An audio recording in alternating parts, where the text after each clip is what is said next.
Pertama-tama, marilah kita panjatkan puji dan syukur atas kehadiran Allah Subhanahu wa Ta'ala, dan tak lupa sholawat beserta salam selalu tercurah kepada Nabi kita Muhammad Sallallahu Alaihi Wasallam. Yang saya hormati Bapak Kepala SMP Negeri 1 Atap Cimarel, Bapak Ibu Dewan Guru beserta staf SMP Negeri 1 Atap Cimarel. Alhamdulillah pada hari ini kita masih diberi kesehatan sehingga kita diberi kesempatan untuk bisa berkumpul bersama dalam kegiatan diseminasi budaya positif di sekolah, hasil dari pendidikan guru penggerak yang saya ikuti di angkatan 9, dan ini harus saya sampaikan kepada Bapak dan Ibu untuk materi budaya positif di sekolah. Jadi Bapak dan Ibu, kepada Bapak Kepala Sekolah saya mohon izin untuk berdiri di sini menyampaikan diseminasi tentang budaya positif di sekolah. Baik Bapak dan Ibu, untuk mempersingkat waktu mungkin saya akan langsung menyampaikan apa yang sudah saya dapatkan di modul 1.4 tentang budaya positif. Jadi kenapa sih sangat penting budaya positif untuk kita terapkan di sekolah? Karena dengan budaya positif, insya Allah kedepannya kita akan melaksanakan semua program-program yang nantinya akan berdampak kepada karakter ibu bapak gurunya ataupun murid-muridnya dan semua warga sekolah. Baik Bapak dan Ibu, apa saja yang ingin saya sampaikan di diseminasi budaya positif di sekolah? Konsep inti dari budaya positif sendiri yaitu ada perubahan paradigma belajar. Nah, seperti yang sekarang sering digaung-gaungkan ya di kurikulum Merdeka, ya kita harus merubah paradigma belajar mengajar kita ya. Itu untuk apa? Untuk bisa menyesuaikan dengan kurikulum yang baru. Gitu. Selanjutnya ada disiplin positif itu sendiri. Nah, selain itu ada juga motivasi perilaku manusia, kebutuhan dasar manusia, posisi kontrol restitusi, keyakinan kelas, dan segitiga restitusi. Nah, ini semua konsep inti dari budaya positif yang akan dilaksanakan di sekolah. Gitu. Jadi sebelum budaya positif itu terbentuk, kita jalankan, kita laksanakan, kita harus paham dulu semua ini, yaitu konsep ini. Jadi ketika nanti kita sudah memahami konsep ini, insya Allah kedepannya kita untuk bisa menerapkan budaya positif di sekolah kita akan sangat mudah ya.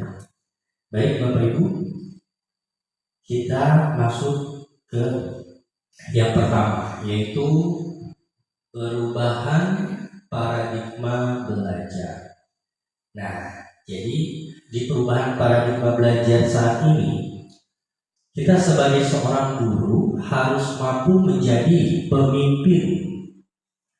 pemimpin pembelajaran yang dapat mendorong murid untuk tumbuh dan berkembang secara holistik, aktif, dan proaktif. Selain itu, mampu menyampaikan pembelajaran dengan baik dan tepat sasaran pada para murid. Gitu. Jadi kita di awal harus bisa menganalisis kebutuhan belajar murid. Jadi apa yang kita berikan di kegiatan pembelajaran itu tepat sasaran untuk murid. Penting juga untuk guru perhatikan dalam pengajaran adalah perubahan pola pikir dalam memandang murid. Nah, seperti yang sekarang di kurikulum Merdeka, kita itu mengajar harus berpihak kepada murid. Ya, berpihak kepada murid ini seperti apa? Gitu. Kita memberikan pembelajaran yang sesuai kebutuhan murid. Gitu. Jadi apa yang kita berikan itu pasti sudah sesuai dengan apa yang murid butuhkan. Perubahan ini melahirkan pembelajaran yang menyenangkan melalui pembelajaran berdiferensiasi, membuat kesepakatan kelas dan berbagai proyek pembelajaran dengan aset yang ada di sekolah atau yang saat ini disebut dengan proyek penguatan profil pelajar Pancasila. Gitu. Nah, pembelajaran berdiferensiasi itu pembelajaran yang seperti apa sih? Yaitu tadi pembelajaran yang disesuaikan dengan kebutuhan belajar murid. Gitu. Jadi di dalam satu kelas itu murid sudah pasti akan berbeda-beda Bapak Ibu kebutuhan belajar. Gitu ya. Makanya untuk di kurikulum sekarang kan ada asesmen awal ya. Gitu. Asesmen awal di mana kita sebagai seorang guru wajib melakukan asesmen tersebut untuk apa? Untuk bisa menganalisis ya kebutuhan belajar murid. Ya, dan tahu juga gaya belajar murid. Ya, itu pasti berbeda-beda. Gitu.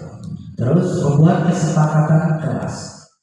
Nah, kalau dulu mungkin kesepakatan kelas itu adalah peraturan kelas ya yang sering dibuat oleh wali kelas dengan anak-anak muridnya ya, gitu. Nah di sini kesepakatan kelas itu menguatkan nilai-nilai kebajikan nantinya yang akan dipatuhi oleh para murid. Gitu. Dan berbagai proyek pembelajaran dengan aset yang ada di sekolah. Nah proyek ini kita membuat proyek penguatan profil pelajar Pancasila itu berdasarkan aset, gitu ya. Aset itu apa yang kita punya sih di sekolah, gitu kan, potensi apa yang kita punya, kelebihan apa yang kita punya di sekolah, gitu kan, ataupun bisa juga dari kekurangan ya yang nantinya akan kita perbaiki. Nah itu untuk proyek pembelajaran ya. Nah itu jadi di awal ini kita harus bisa merubah paradigma belajar ya, gitu, untuk nantinya kita bisa menerapkan budaya positif di sekolah kita. Nah ini ya Bapak Ibu.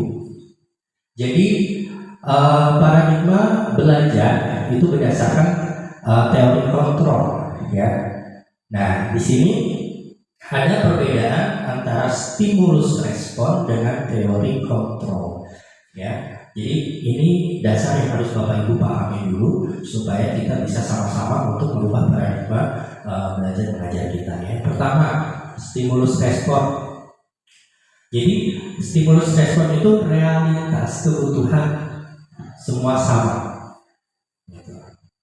Tapi kalau di teori kontrol ternyata kebutuhan kita itu berbeda-beda. Begitupun anak murid ya di kelas gitu. Ketika mereka belajar, selama ini kita kan menyamakan ya kebutuhan murid akan materi yang kita ajarkan semua sama, gitu kan, harus mendapatkan ini gitu. Padahal nyatanya kalau kita mau menerapkan teori kontrol itu kebutuhan berbeda-beda, gitu ya. Terus yang kedua, semua orang melihat hal itu sama, ya. Tapi di teori kontrol setiap orang memiliki gambaran yang berbeda-beda, ya. Termasuk kita dulu juga pasti mempunyai tujuan yang berbeda-beda, ya. Terus kita coba mengubah agar berpandangan sama orang agar berpandangan sama dengan kita. Itu untuk di stimulus respon. Kalau di teori kontrolnya, semua perilaku memiliki tujuan, ya. Apa yang kita lakukan pasti kan ada tujuannya, ya. Gak mungkin gak ada tujuannya, gitu kan. Yang kita berusaha memahami pandangan orang lain tentang dunia, ya. Jadi yang satu yang di stimulus respon itu kita mengubah orang agar berpandangan sama dengan kita. Tapi kalau di teori kontrol kita berusaha memahami pandangan orang lain tentang dunia. Jadi kita yang memahami bahwa setiap orang itu punya pandangan yang berbeda-beda, tidak harus menyamakan dengan apa yang kita pikirkan atau kita punya pikiran yang berbeda-beda, gitu ya. Terus yang selanjutnya, perilaku buruk dilihat sebagai suatu kesalahan. Nah, itu untuk distimulus respon. Kalau di teori kontrol, semua perilaku memiliki tujuan, meskipun itu perilakunya adalah perilaku jelek sekalipun, pasti punya tujuan, ya, gitu. Terus stimulus respon, orang lain bisa mengontrol saya, tapi kalau di teori kontrol, hanya diri kita yang bisa mengontrol diri sendiri, ya, gitu. Jadi orang berapa persennya lah orang lain bisa mengontrol kita, ya, gitu. Jadi yang paling kuatnya adalah kita yang mengontrol diri kita. Terus di stimulus respon, saya bisa mengontrol orang lain, tapi di teori kontrol kita tidak bisa mengontrol orang lain, karena itu tadi balik lagi, setiap orang memiliki kontrol dirinya sendiri, ya, gitu. Terus di stimulus respon, pemaksaan ada pada saat bujukan gagal, ya. Tapi kalau di teori kontrol, kolaborasi dan konsensus menciptakan pilihan-pilihan baru, gitu. Dan di stimulus respon, model berpikir menang kalah, tapi kalau di teori menang, jadi tidak ada yang kalah. Mungkin ini ya yang harus kita pahami di awal, bahwa perubahan paradigma belajar itu, ya, kita harus paham juga ada stimulus respon yang harus kita ini, dan juga dari kontrol. Nah, kita masuk ke disiplin positif. Ki Hajar menyatakan bahwa untuk mencapai kemerdekaan, atau dalam konteks pendidikan kita saat ini, untuk menciptakan murid yang merdeka, syarat utamanya adalah harus ada disiplin yang kuat, ya, Bapak Ibu. Nah, disiplin yang dimaksud adalah disiplin diri, ya, yang memiliki motivasi internal, gitu. Kalau kita sudah punya disiplin diri, ya, yang berhak memotivasi untuk majunya diri kita itu adalah diri kita sendiri, ya. Motivasi orang itu hanya sebagai pelengkap lah, gitu ya. Motivasi dari orang berarti masuk ke dalam motivasi apa? Eksternal, ya. Maka kita memerlukan pihak lain untuk mendisiplinkan kita, atau motivasi eksternal. Nah, kita masih tetap butuh juga motivasi eksternal tersebut, ya. Tapi yang paling kuat, yang paling besar adalah motivasi di dalam diri, ya, atau motivasi internal, ya. Nah, terus selanjutnya, ya, ada makna atau pengertian disiplin positif menurut Dian Gosset, ya, dalam bukunya Restructuring School Discipline 2001. Dia menyatakan bahwa arti dari kata disiplin berasal dari bahasa Latin, yaitu disciplina, ya, yang artinya belajar. Kata disiplin juga berasal dari akar kata yang sama dengan disiplin, atau murid atau pengikut, ya. Jadi untuk menjadi seorang murid atau pengikut, seseorang harus paham betul alasan mengapa mereka mengikuti suatu aliran atau ajaran tertentu, sehingga motivasi yang terbangun adalah motivasi intrinsik, bukan ekstrinsik. Jadi untuk menjadi seorang pengikut itu kita juga harus paham, kan, kenapa sih kita harus mengikuti itu, kenapa sih kita harus nurut, ya. Kalau misalkan murid berarti kenapa sih kita harus belajar sama guru, ya kan, gitu. Nah, itu kita harus bangun juga motivasi murid itu. Kita membuat murid-murid itu punya motivasi internal, supaya mereka sadar akan diri, ya, bahwa yang mereka butuhkan adalah belajar. Nah, itu jadi ada dua pengertian disiplin positif, yang satu menurut Ki Hajar Dewantara dan yang satu menurut Dian Gosset. Nah, standar pendidikan nasional dalam rangka menciptakan lingkungan yang positif, maka setiap warga sekolah dan pemangku kepentingan perlu saling mendukung, ya, menghayati dan menerapkan nilai apa? Nilai kebajikan yang telah disepakati bersama. Untuk dapat menerapkan tujuan mulia tersebut, maka seorang pemimpin pembelajaran Pemimpin pembelajaran itu siapa berarti? Kita kan, guru ya. Nah, perlu berjiwa kepemimpinan sehingga dapat mengembangkan sekolah dengan baik agar terwujud suatu budaya sekolah yang positif sesuai dengan standar kompetensi pengelolaan yang telah ditetapkan. Tujuan mulia dari penerapan disiplin positif adalah agar terbentuk murid-murid yang berkarakter, ya, berdisiplin, santun, jujur, peduli, bertanggung jawab, dan merupakan pembelajar sepanjang hayat sesuai dengan standar kompetensi lulusan yang diharapkan. Nah, jadi gitu Bapak Ibu, pentingnya disiplin positif itu adalah untuk apa? Untuk membentuk murid-murid kita memiliki karakter, ya, yang baik, berdisiplin, ya, punya disiplin diri, gitu ya, santun, jujur, peduli, bertanggung jawab, dan pembelajar sepanjang hayat. Jadi tidak pernah lelah untuk terus belajar di sepanjang kehidupannya, seperti itu, ya. Nah, berkaitan tadi ya dengan nilai kebajikan yang telah disepakati bersama, ya.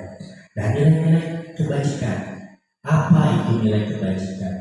Ya, nilai-nilai kebajikan adalah sifat-sifat positif manusia yang merupakan tujuan mulia yang ingin dicapai setiap individu dari William Glasser, ya, pada teori kontrol 1984 menyatakan bahwa setiap perbuatan memiliki suatu tujuan, dan selanjutnya Dian Dosen juga pada 1998 mengemukakan bahwa dengan mengaitkan nilai-nilai kebajikan yang diyakini seseorang, maka motivasi intrinsiknya akan terbangun sehingga menggerakkan motivasi dari dalam untuk dapat mencapai tujuan mulia yang diinginkan, gitu. Jadi ketika nilai-nilai kebajikan yang kita yakini, ya, sudah ada di dalam hati kita, pasti ya akan memunculkan motivasi dalam diri atau motivasi intrinsik, ya, itu. Nah, ini contohnya nilai-nilai kebajikan Bapak Ibu, ya, seperti yang sekarang ini ada di kurikulum Merdeka, ya, yang diterapkan di kurikulum Merdeka bahwa ada profil pelajar Pancasila dengan nilai-nilai kebajikannya apa? Ya, ada yang sudah tahu lagunya belum, Bapak Ibu? Belajar Pancasila, beriman dan bertakwa kepada Tuhan Yang Esa dan berakhlak mulia, berkebinekaan global, gotong royong mandiri, kreatif dan bernalar kritis. Nah, eta cenah lagu nate supaya untuk memudahkan anak-anak mengingat, ya, nilai-nilai apa saja yang ada di profil pelajar Pancasila, ya, itu dilakukan, ya.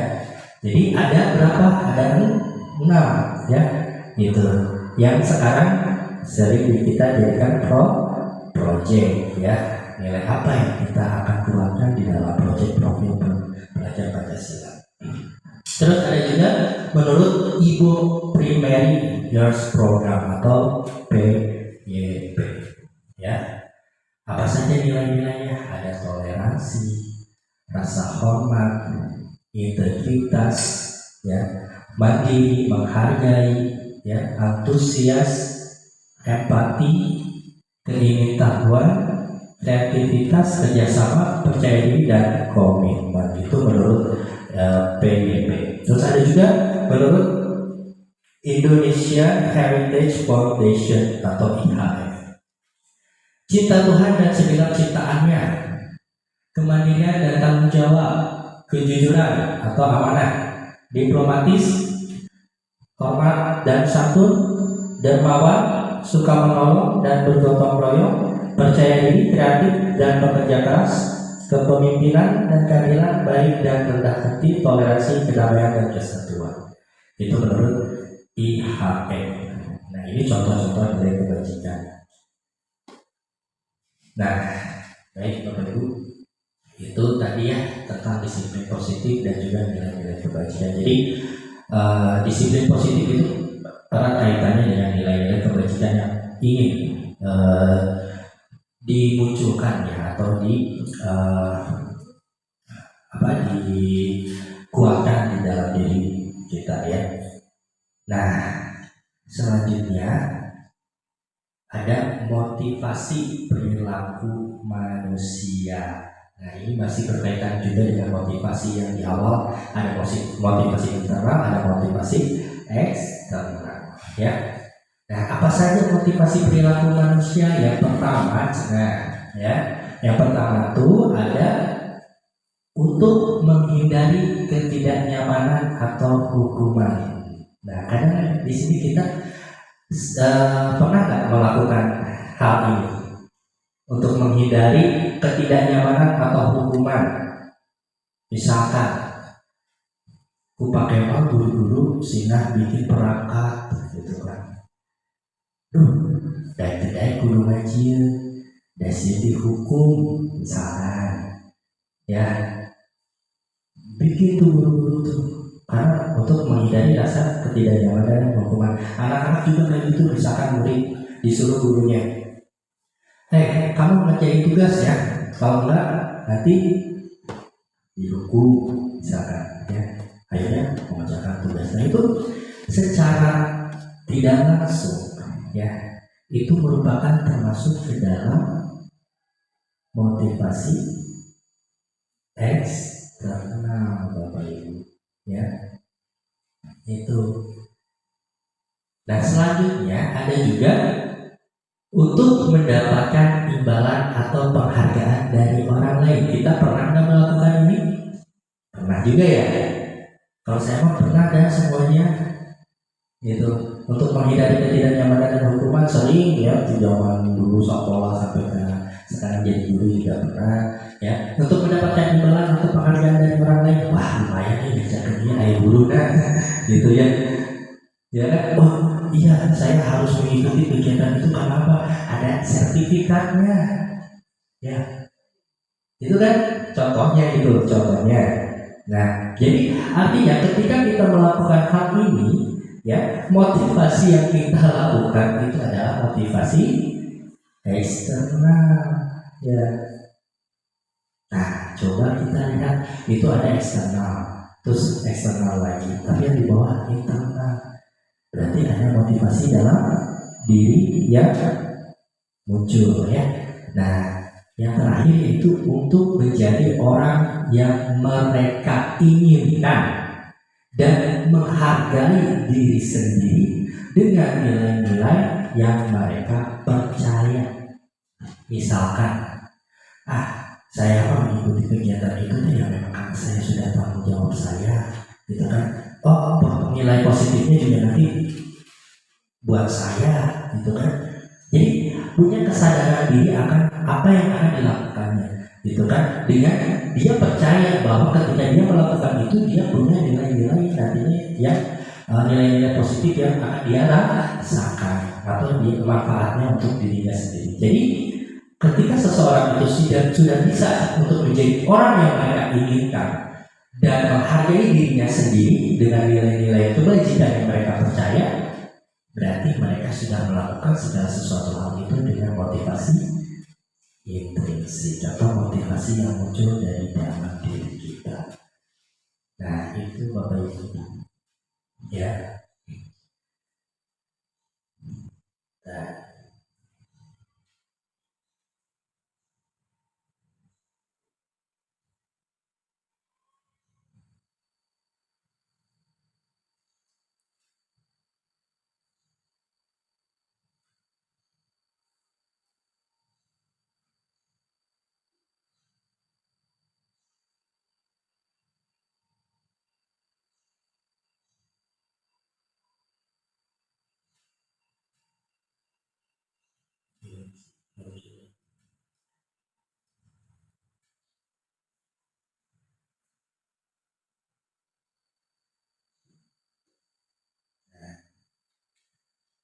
nih Bapak Ibu. Tadi kan kita membahas tentang 3 motivasi perilaku manusia ya. Nah, ini kan untuk menghindari ketidaknyamanan atau hukuman, untuk mendapatkan imbalan atau penghargaan dari orang lain, dan untuk menjadi orang yang berkelanjutan.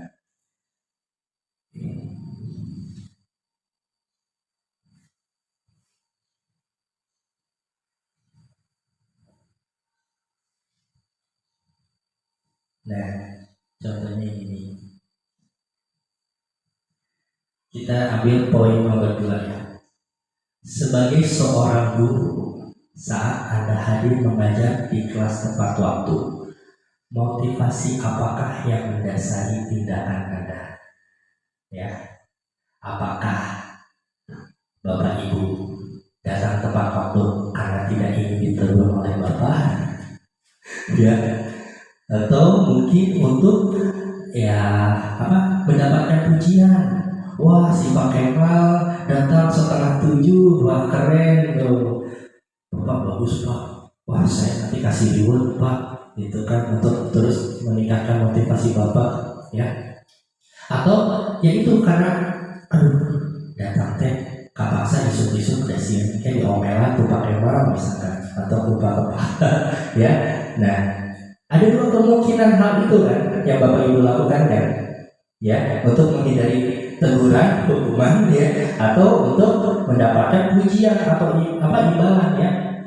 Nah, atau satu lagi nih, Bapak Ibu ingin menjadi orang yang menghargai waktu, menghargai diri sendiri sebagai teladan untuk murid-murid, ya. Karena Bapak Ibu percaya ya, jika tindakan sebagai guru itu akan dicontoh. Nah, kalau Bapak Ibu sudah memiliki motivasi itu, kesadaran diri akan hal itu, berarti Bapak Ibu sudah memiliki motivasi intrinsik, ya, di mana motivasi tersebut akan terus mengembangkan diri Bapak Ibu, ya, gitu. Nah, terus ada lagi. Bila di sekolah Bapak Ibu tidak ada peraturan yang mengharuskan guru datang tepat waktu dan tidak ada surat teguran, ya, bagi guru yang datang terlambat, dan tidak ada atasan yang memuji, apakah Bapak Ibu akan tetap datang tepat waktu? Gimana Bu? Kemarin dari ibu, oh iya ibu-ibu gitu ya. Jadi ibu-ibu tuh harus papik pekela ya. Iya Bu. Ya memang gimana lagi ya Bu, namanya kita sudah bekerja sebagai seorang guru, kita tahu tanggung jawabnya gitu kan ya. Jadi apapun, nah, terlepas kan kita mungkin sekolah itu nggak mau tahu urusan kita di rumah seperti apa gitu, tapi yang jelas, oh kalau di sekolah jadwalnya sudah jelas ya gitu, berarti kan Bapak Ibu harus manage dulu lagi ya.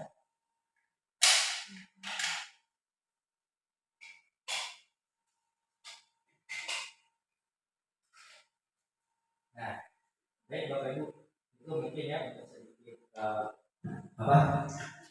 sedikit analisis lah dari apa yang sudah saya sampaikan tadi ya, tentang 3 perilaku motivasi perilaku manusia, ya.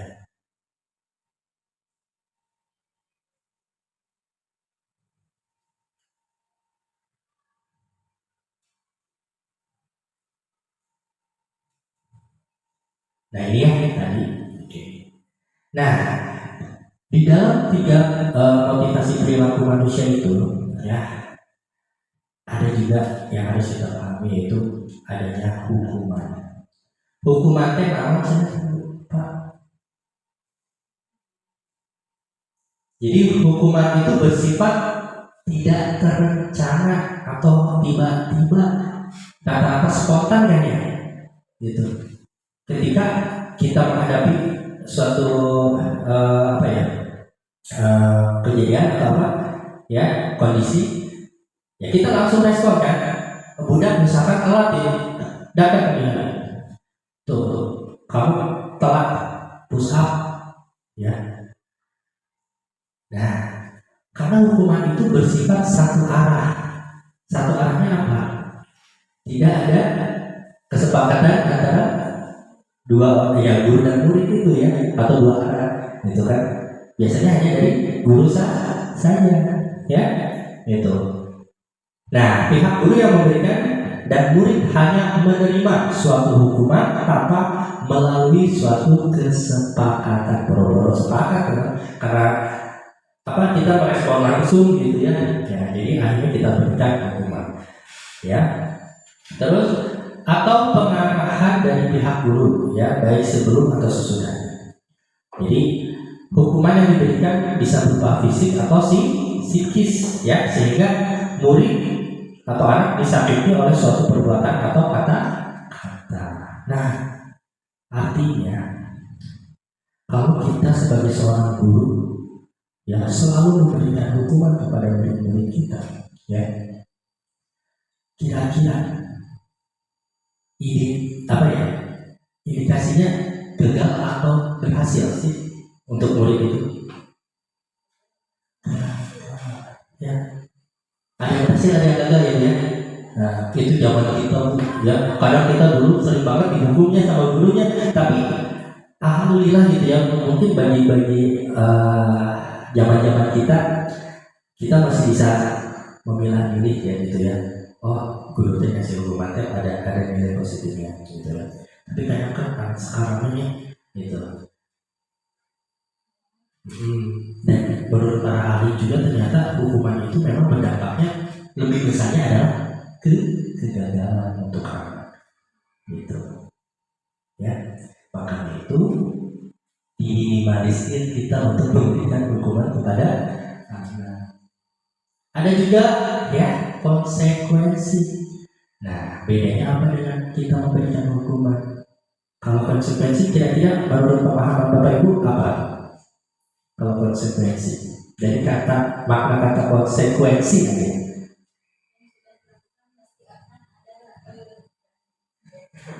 Itu dia kedengeran. Yang sudah dilakukan oleh anak berarti ada timbal baliknya. Ada timbal baliknya.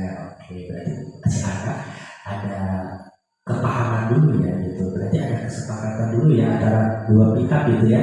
Gitu. Kalau kamu melakukan itu, kamu tahu apa akibatnya, kamu tahu resikonya yang harus kamu lakukan, kamu tahu atau apa ya. Kita lihat konsekuensi itu sudah terencana dan sudah disepakati, betul Bapak Ibu.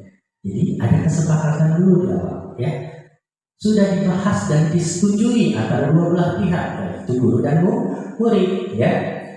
Umumnya bentuk-bentuk konsekuensi dibuat oleh pihak guru ya, dibuat oleh pihak kita, dan murid sudah mengetahui ya yang akan diterima jika melakukan pelanggaran ya.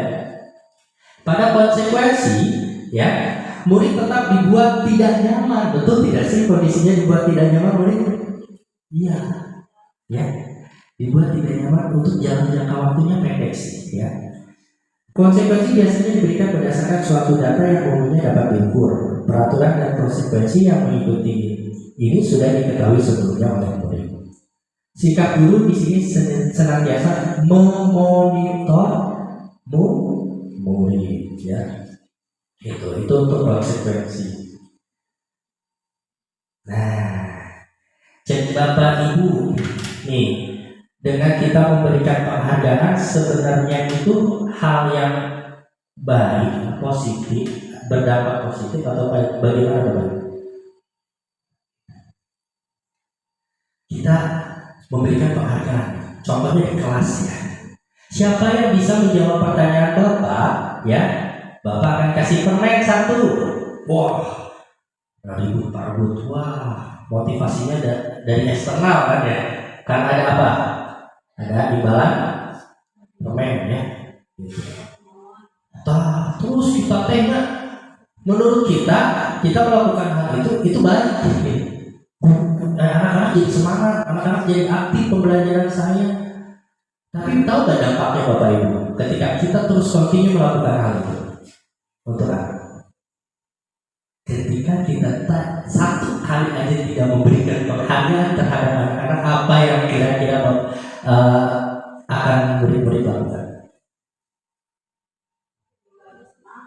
Tidak ada semangat kan? Lu permenan ya, mau ngejawab dan si bapaknya mau permen ya. kita terus mengasah motivasi anak itu jadi motivasi eksternal ya. Jadi melakukan sesuatu hal itu ya karena itu adanya penghargaan, adanya imbalan gitu ya. Itu dampaknya sangat negatif juga buat anak didik kita Bapak Ibu. Ya. Harusnya seperti apa tuh ya, kita lihat dulu ya. Dihukum oleh penghargaan. Judulnya ini dihukum oleh penghargaan gitu ya. Saat kita berulang kali menjanjikan hadiah kepada anak-anak agar berperilaku tanggung jawab ya, atau kepada seorang murid agar mempelajari sesuatu yang baru ya, atau kepada seorang karyawan agar melakukan pekerjaannya yang berkualitas, kita sedang berasumsi mereka tidak akan dapat melakukan gitu ya, atau mereka tidak akan memilih untuk melakukannya ya. Itu menurut siapa? Menurut Alfie Kohn katanya ya. Baik penghargaan ataupun hukuman adalah cara-cara mengontrol perilaku seseorang justru yang menghancurkan potensinya ya untuk pembelajaran. Nah, jadi menurut Kohn secara ideal tindakan belajar itu sendiri adalah penghargaan ya sesungguhnya. Artinya prosesnya itu yang merupakan penghargaan yang sesungguhnya gitu. Jangan terlalu banyak kita mengembel-embeli anak dengan hadiah-hadiah gitu ya, karena ya itulah nantinya anak tersebut akan terbiasa gitu ya melakukan sesuatu itu ya harus dengan adanya imbalan atau penghargaan. Selanjutnya, yang paling baik untuk kita lakukan adalah dengan restitusi. Apa itu restitusi? Restitusi adalah proses menciptakan kondisi bagi murid, untuk apa? Memperbaiki kesalahan mereka, ya, sehingga mereka bisa kembali ke kelompoknya dengan karakter yang lebih kuat lagi. Jadi si anak itu sadar apa yang telah mereka lakukan itu salah, dan si anak itu sadar ya bahwa apa yang mereka harus rubah atau lakukan ke depannya, sehingga akan muncul nilai-nilai yang nantinya mereka yakini gitu, nilai-nilai baru yang mereka yakini untuk perbaikan kehidupan mereka ke depannya.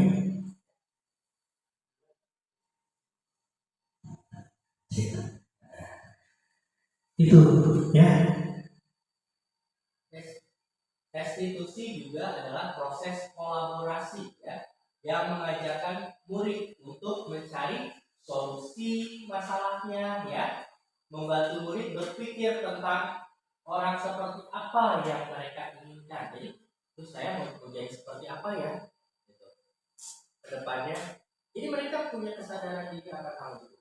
Terus bagaimana mereka harus memperlakukan orang lain ya, jadi menjadi diri yang baik gitu kan bagi orang lain juga gitu, tidak menyakiti orang lain, tidak membuat rugi orang lain ya. Itu restitusi membantu murid menjadi memiliki tujuan ya, disiplin positif, dan memulihkan dirinya setelah melakukan kesalahan. Nah, jadi restitusi inilah yang coba kita sama-sama ya bisa terapkanlah di sekolah kita. Untuk apa? Ya, itu tujuannya, untuk merubah murid-murid kita itu menjadi murid-murid yang karakter ya, mempunyai disiplin positif ya, dan tujuan yang jelas di kehidupan mereka ya.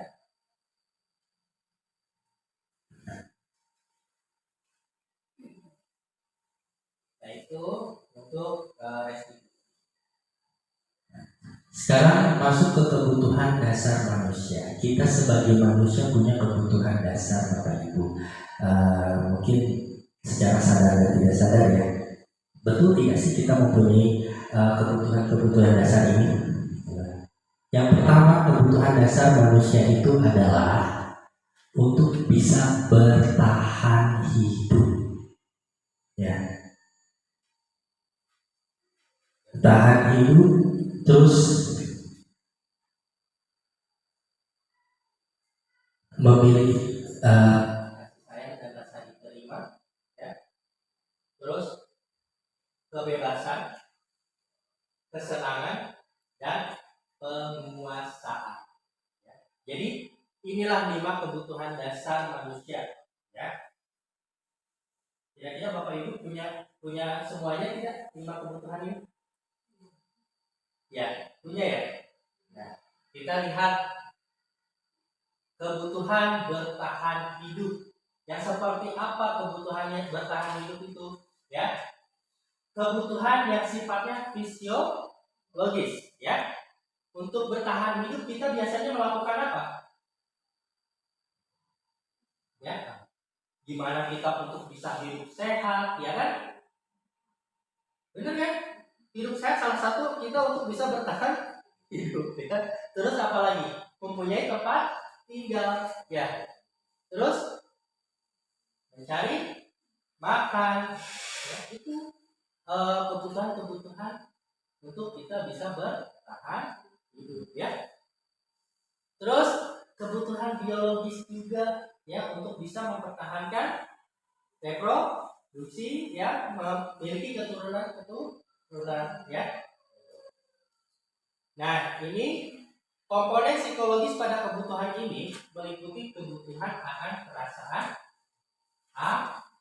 aman juga merupakan salah satu kebutuhan untuk kita bisa bertahan, ya. Selanjutnya kebutuhan untuk disayangi dan diterima, ya. Ini kebutuhan kasih sayang dan rasa diterima, ya. Nah, jadi ini hubungannya dengan koneksi sosial, ya, gitu. Nah, kebutuhan untuk memberikan dan menerima kasih sayang dan kebutuhan untuk merasa menjadi bagian dari suatu kelompok, ya, itu kita perlukan juga, ya. Kebutuhan ini juga meliputi keinginan untuk tetap terhubung dengan orang lain, ya, seperti teman, keluarga, pasangan hidup, teman kerja, ya, binatang peliharaan, atau gimana kita ya. Artinya ketika kita sudah terkoneksi secara sosial, pastinya kita secara tidak sadar membutuhkan kebutuhan kasih sayang dan rasa ya.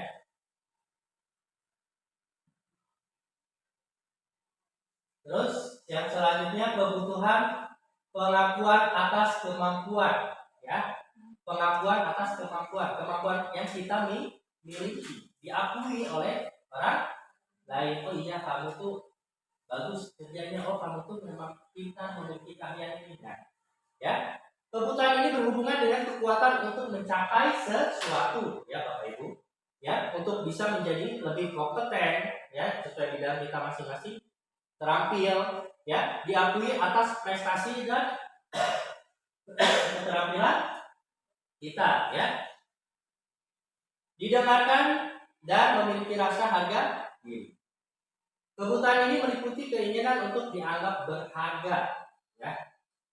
Misalkan, ya, Gunita, saya akui Gunita ngelola uangnya keren, hebat, gitu kan, sehingga dia dipertahankan untuk tetap menjadi bendahara, misalkan, ya. Itu pengakuan, ya, pengakuan atas apa?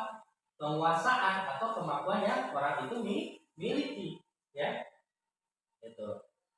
Terus kebutuhan ini meliputi keinginan untuk dianggap berharga, bisa membuat perbedaan, ya. Saya beda loh dengan yang lain, gitu kan. Saya punya keahlian yang tidak dimiliki orang lain, gitu kan. Pak Kemal, ya, bisa bikin kue, gitu, yang tidak dimiliki oleh guru-guru laki-laki yang lain, misalkan, ya. Gitu. Terus bisa membuat pencapaian, ya. Alhamdulillah, Pak Kemal sekarang bisa mengikuti program pendidikan guru penggerak, gitu, ya. Oh iya, ada Pak Kemal mah rajin, misalkan, ya. Ada Pak Kemal mah, orangnya benar-benar termotivasi, gitu kan. Nah, itu kan pengakuan dari orang lainnya. Atas apa? Ya, pencapaian kita, ya. Diakui dan dihormati, ya. Itu masuk ke dalam kebutuhan penguasa, ya. Ini meliputi self-esteem dan keinginan untuk meninggalkan pengaruh. Pengaruh apa? Pengaruh yang tidak baik. Terus selanjutnya ada kebutuhan akan pilihan, ya, kebebasan, ya. Kita berhak untuk memilih, ya, sesuatu hal, ya, bebas memilih, tapi dengan rasa tanggung jawab, ya.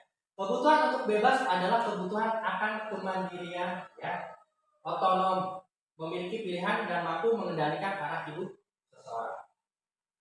Anak-anak dengan kebutuhan kebebasan yang tinggi menginginkan pilihan. Mereka perlu banyak bergerak, suka mencoba-coba, tidak terpengaruh orang lain, dan senang mencoba hal baru dan menarik. Nah, kalau kita menemukan murid dengan hal seperti ini, berarti dia sedang coba mencukupi kebutuhannya akan kebebasan. Ya, jadi tidak bisa kita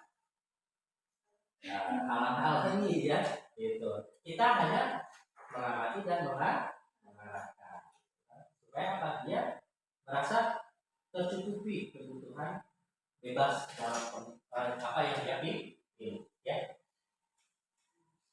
Nah, selanjutnya Kebutuhan untuk merasa senang atau kesenangan. Kebutuhan akan kesenangan adalah kebutuhan untuk mencari kesenangan, bermain, tertawa, kita terus yang membuat rasa bahagia, ya. Coba kita bayangkan hidup tanpa kenikmatan apapun, sedih tuh. Nah, untuk bisa dinikmati gitu kan, asal-asal gitu kan hidup teh. Bahagia lo udah sampai ke Allah gitu kan. Ya. Jadi kita berhak sebagai manusia untuk memenuhi kebutuhan, ya, dasar, ya. Nah, Glasser menghubungkan kebutuhan akan kesenangan itu dengan belajar. Belajar sesuatu hal, ya. Anak-anak dengan kebutuhan dasar kesenangan yang tinggi biasanya ingin menikmati apa yang dilakukan, ya. Mereka juga bisa berkonsentrasi tinggi saat mengerjakan hal yang disenangi. Betul tidak? Kita juga seperti itu, benar nggak sih? Kalau kita sudah ngambil dulu kalau tipikal resep, pasti terusnya, yaitu karena memang apa yang kita lakukan adalah untuk memenuhi kebutuhan kesenangan yang kita beri, ya. Nah, ini secara sadar tidak sadar sudah kita lakukan sebagai seorang guru, ya. Kira-kira nih, Bapak Ibu, yang sudah kita coba posisikan yang mana saja? Hukum, ngaku, ya. Terus apa lagi? Merasa friend, kita friend ya sama anak-anak. Oke, you and me friend, ya. Pernah? Posisi teman? Oke, terus apa lagi? Bapak Ibu? Pembuat? Merasa bersalah, ya? So bener deh. Kadang udah itu salah, itu tak salah. Kurangnya ditambahan. So, mau coba membayar posisi aku, ya kan? Akhirnya anak punya rasa ini berapa jadi membuat rasa bersalah. Terus apa lagi? Kadang-kadang, ya. Ya, terus apalagi manajer aja sudah pernah melakukan belum? Saya ini sendiri masih belajar. Ya, gitu. Nah, ini posisi kontrol seorang guru terhadap muridnya, ya. Biasanya yang sering kita lakukan yaitu menghukum, membuat rasa bersalah, menjadi seorang, ya, pemantau dan manajer. Nah, untuk penghukum, ya, seorang penghukum, ya, bisa menggunakan hukuman fisik ataupun verbal, ya, menggunakan kata-kata, ya. Orang-orang yang menjalankan posisi penghukum senantiasa mengatakan bahwa sekolah itu memerlukan sistem atau alat yang dapat lebih menekan murid-murid, ya, dengan hukuman, ya. Kalau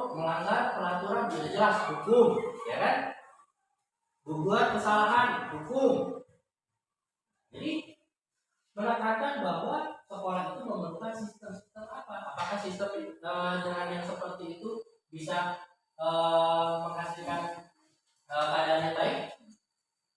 Tidak juga, ya. Kebanyakan rata-rata justru malah membuat keadaan jadi tidak baik, ya. Nah, contohnya nih, biasanya seorang penghukum itu akan sering mengatakan patuhi aturan saya atau aturan sekolah, ya, atau awas kamu selalu saja salah, ya, atau awas, ya, jadi mengancam, ya, atau bisa juga mengatakan kamu ya bisa berkali salah nih, halangan diri, ya, gitu. Terus pasti selalu yang terakhir. Kalau ada anak di kelas, nah itu kan kadang kita harus memahami kebutuhan belajar anak itu. Di kelas kadang suka ada yang telat ya mengerjakan soal atau apa. Jangan kita mungkin dengan kata-kata seperti itu, ya. Tapi justru kita harus tahu kebutuhannya memang anak itu di tingkatan mana, ya. Makanya itu kita harus bisa merubah paradigma belajar itu yang tadi di awal, ya, untuk mengetahui kebutuhan belajar. Terus, nah, guru seperti ini senantiasa percaya hanya ada satu cara pembelajaran berhasil, yaitu dengan cara menghukum, ya. Selanjutnya, membuat merasa bersalah. Pada posisi ini biasanya guru akan bersuara lebih lembut. Ya coba ini setidaknya lembut banget ya.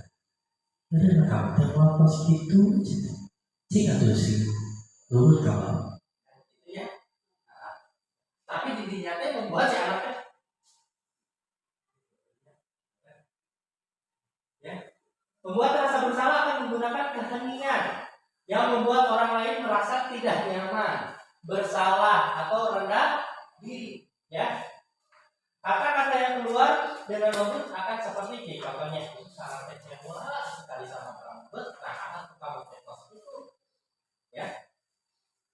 Berapa kali bapak harus beritahu kamu, ya? Cik, aku nurut. Gimana coba kalau orang tua kamu tahu kamu berbuat seperti ini? Nah, ini pernyataan-pernyataan yang memang membuat si anak itu menjadi merasa bersalah, ya. Nah, di posisi ini murid akan memiliki penilaian diri yang buruk tentang diri mereka. Kemudian orang teh sunaunya berkos itu lain. Salah di. Akhirnya apa? Ya, murid merasa bahwa dirinya itu tidak berguna, tidak berharga karena sering melakukan kesalahan. Ya. Terus apalagi? Dan merasa telah mengecewakan banyak orang. Ya. Selanjutnya, nah ini posisi teman, ya. Gitu, jadi tidak akan menyakiti murid, namun ya akan tetap berupaya mengontrol murid dengan persuasi atau mengajak, membujuk, ya. Posisi teman pada guru bisa negatif atau positif. Positif di sini berupa hubungan baik yang terjalin antara guru dan murid, ya. Kalau guru di posisi teman menggunakan hubungan baik dan humor untuk mempengaruhi seseorang, mereka akan berkata, ayo bantulah demi bapak, ya. Ayo ingat tidak bantuan bapak selama ini. Kalau bapak kurang kumaha ka kalian teh, cik atuh kalian teh nalungeun. Bapak teh kurang kumaha. Karena udah merasa ya. Terus, ya sudah, kali ini tidak apa-apa. Nanti ibu bantu bereskan. Nah, hal negatifnya apa dari posisi teman? Ya, bila suatu saat guru tersebut tidak membantu lagi murid ini, ya, murid akan kecewa dan murid akan mengatakan ke kita, saya pikir bapak ibu teman saya yang lain, saya pikir bapak ibu besti, gitu kan? Ternyata mengecewakan saya. Murid akan berani mengatakan itu ketika kita terlalu menjadi posisi teman, ya. Murid merasa dikecewakan dan tidak mau lagi berusaha, akhirnya kan bapak ibu Hal lain yang mungkin timbul adalah murid hanya akan bertindak untuk guru-guru tertentu saja. Mungkin dia rasa, oh tidak merasa bestie lagi sama guru ini, sama guru udah gak bestie, ya. Pindah keluar, gitu kan? Dan tidak untuk guru lain, mungkin akan menjadi sangat tergantung akhirnya. Ya. Selanjutnya, Pemantau. Nah, yang harus kita pahami di sini adalah pemantau dan juga manajer. Memantau berarti mengawasi. Pada saat kita mengawasi, kita bertanggung atas perilaku orang yang kita awasi, ya, betul tidak? Ketika kita melakukan posisi mengawasi, kita bertanggung jawab terhadap orang yang kita awasi. Mengawas ulangan, ya, bertanggung jawab ke budak tong nyontek, tong hasil niron, ya, tong ribut, ya kan? Gitu. Nah, posisi pemantau berdasarkan pada peraturan dan konsekuensi, ya. Dengan menggunakan sanksi atau konsekuensi, kita dapat memisahkan hubungan pribadi dengan murid, ya.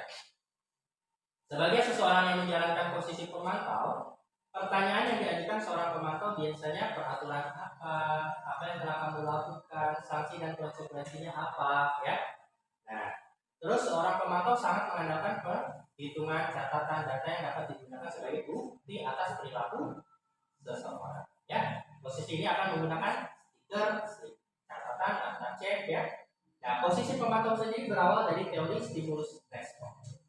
Stimulus respon yang tadi awal sudah coba saya jelaskan, ya Bapak Ibu. Ada stimulus respon, ada teori kontrol, ya.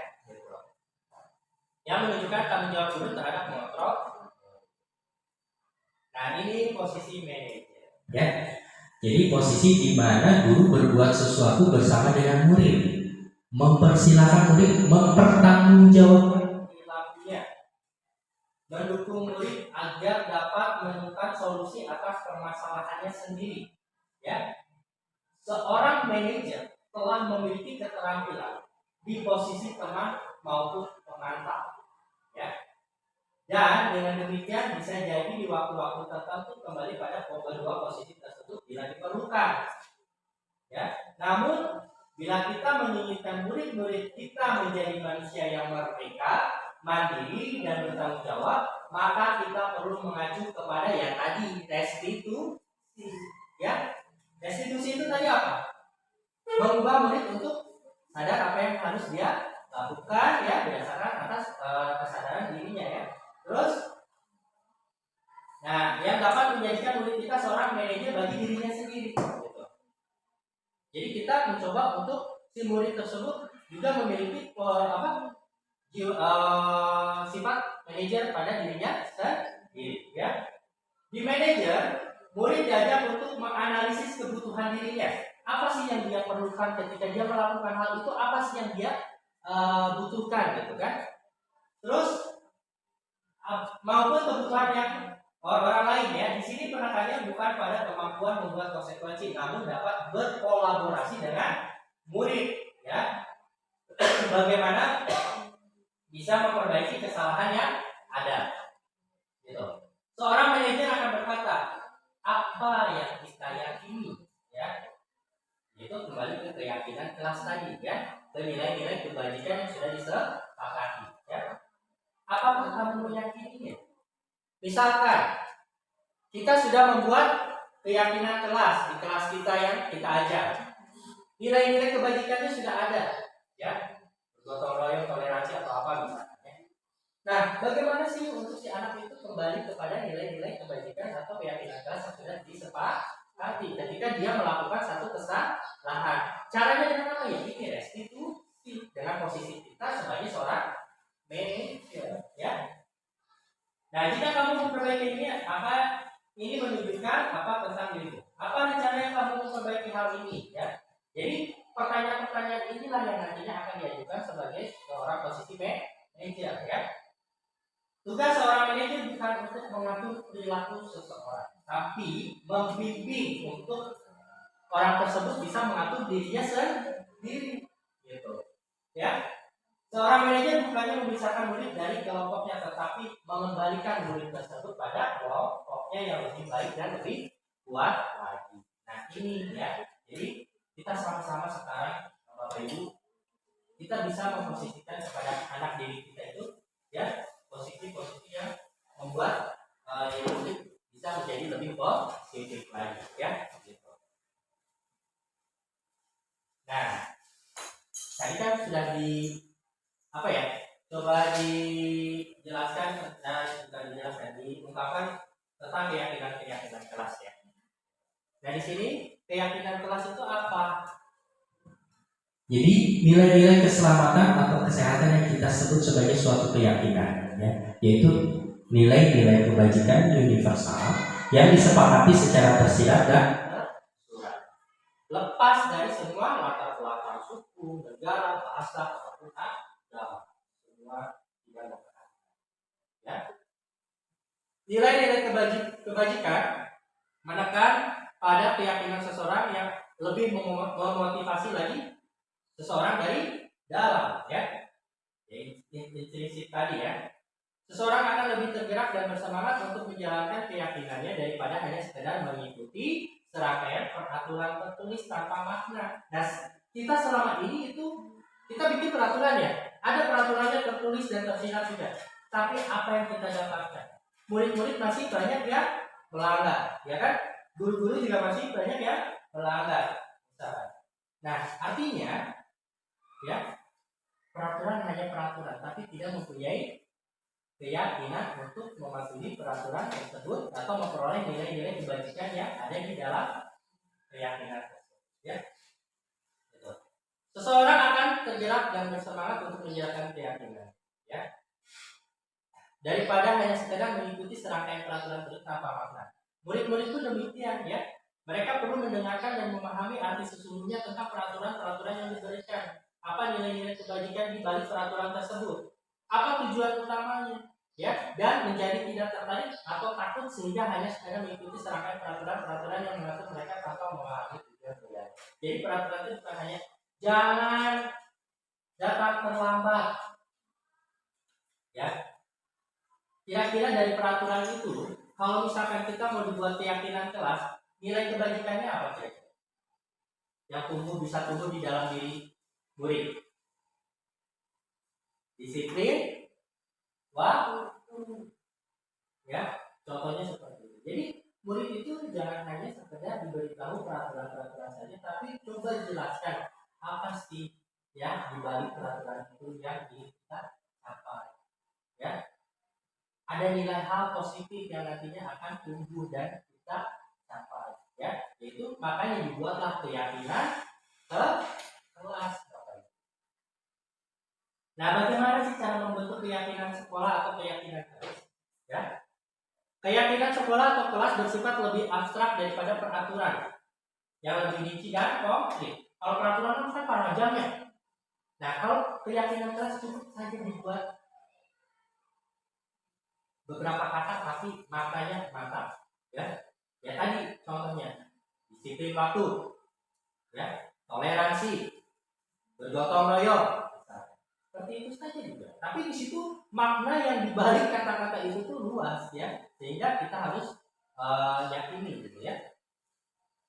Keyakinan kelas berupa pernyataan pertanyaan universal ya. Pernyataan keyakinan kelas senantiasa dibuat dalam bentuk positif, kata-katanya positif, bukan kata-kata negatif ya. Nah, kata negatif contohnya seperti apa? Jangan terlambat. Itu termasuk ke dalam kata negatif. Diubahlah menjadi keyakinan kelas dengan makna positif atau kata positif menjadi disiplin. Contohnya kayak gitu Bapak. Ya. Nah, pernyataan keyakinan kelas di dalam bentuk positif ya. Keyakinan kelas hendaknya tidak terlalu banyak sehingga mudah diingat ya dan dipahami oleh semua warga kelas. Cukup aja misalkan kelasnya Bunita di kelas 8 ya Bunita ya. Bunita buat keyakinan kelas dengan kelas.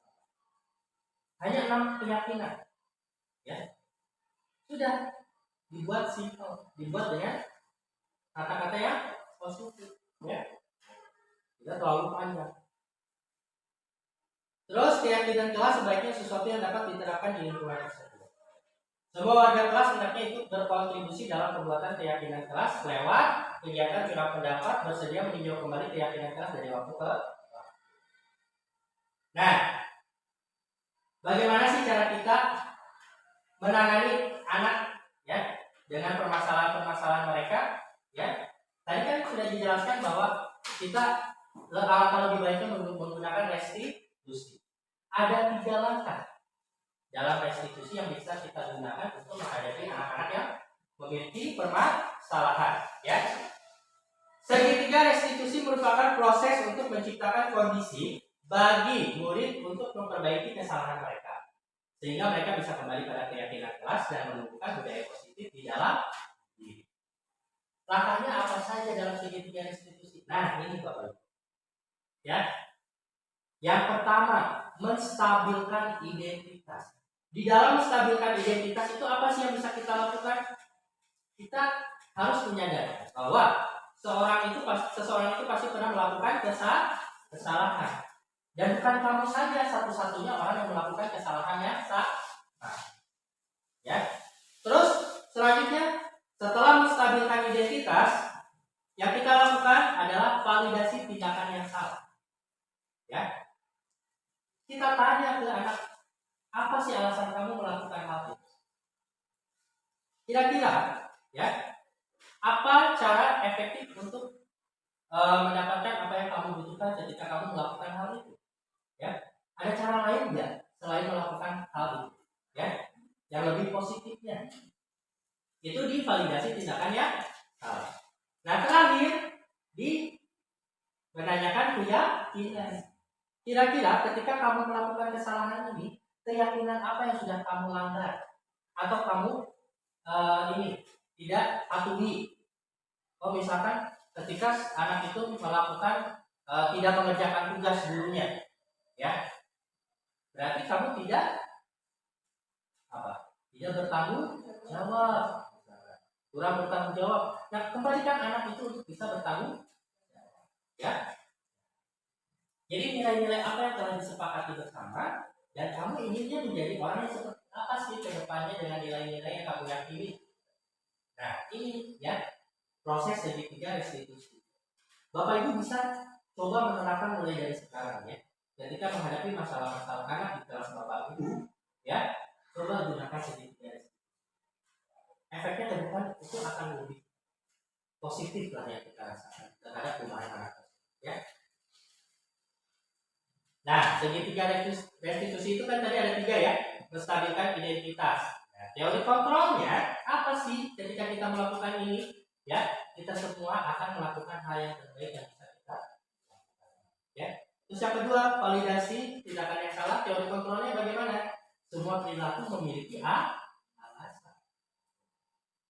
Yang ketiga, menanyakan keyakinan. Ya, kita semua memiliki motivasi internal di dalam diri. Nah, ini contoh-contoh pernyataan-pernyataan yang Bapak Ibu bisa sampaikan ketika Bapak Ibu melakukan segitiga restitusi ya. Untuk menstabilkan identitas, misalkan berbuat salah itu tidak apa-apa, wajar sebagai proses pembelajaran. Tidak ada manusia yang sempurna, pasti semua memiliki salah ya. Terus saya juga pernah melakukan kesalahan seperti itu ya. Nah, ini pernyataan-pernyataan yang bisa Bapak Ibu sampaikan ketika Bapak Ibu melakukan menstabilkan identitas ya. Untuk divalidasi tindakan yang salah, nah misalkan contohnya, padahal kamu bisa melakukan yang lebih buruk dari ini ya. Kamu pasti punya alasan mengapa melakukan hal ini ya. Nah, itu contoh-contoh pernyataan-pernyataan ketika Bapak Ibu melakukan validasi tindakan yang salah. Terus menanyakan keyakinan. Apa yang kita percaya sebagai kelas atau keluarga? Apa nilai-nilai yang kita telah sepakati di awal? Apa bayangan kamu tentang kelas kita yang ideal di depannya, ya? Atau misalkan sebenarnya kamu mau jadi orang yang seperti apa sih sesuai dengan apa yang kamu yakini? Nilai-nilai yang kamu yakini. Nah, ini bisa Bapak Ibu sampaikan ketika Bapak Ibu memposisikan ini menanyakan ya. Alhamdulillah Bapak Ibu. Jadi mungkin itu yang bisa saya sampaikan ya kepada Bapak Ibu tentang bagaimana kita membentuk budaya positif di sekolah kita. Jadi tadi sudah saya jelaskan ya bahwa kita pertama itu harus merubah paradigma belajar ya. Terus pahami tentang disiplin positif ya, teori kontrol manusia ya, terus 5 kebutuhan dasar manusia, keyakinan kelas ya, terus segitiga restitusi ya. Jadi mudah-mudahan apa yang saya sampaikan pada kesempatan kali ini menjadikan suatu ilmu yang baru buat kita semua yang bisa kita terapkan di sekolah kita, yang insya Allah sedikit-sedikit ketika kita punya keyakinan bahwa sekolah kita bisa menciptakan budaya yang positif ya, insya Allah. Jangan kita terus bekerja sama, berkolaborasi ya, dengan Bapak Kepala Sekolah, dengan rekan-rekan guru yang lain, insya Allah kita bisa menciptakan budaya positif. Baik Bapak Ibu, terima kasih atas waktu dan kesempatannya untuk bisa mendengarkan apa yang saya sampaikan pada ini. Mohon maaf apabila ada ucapan-ucapan saya yang kurang berkenan maupun perbuatan saya yang kurang berkenan selama saya menyampaikan destinasi tentang budaya positif di sekolah. Saya mohon maaf. Mungkin saya cukupkan. Terima kasih sekali lagi. Wassalamualaikum warahmatullahi wabarakatuh.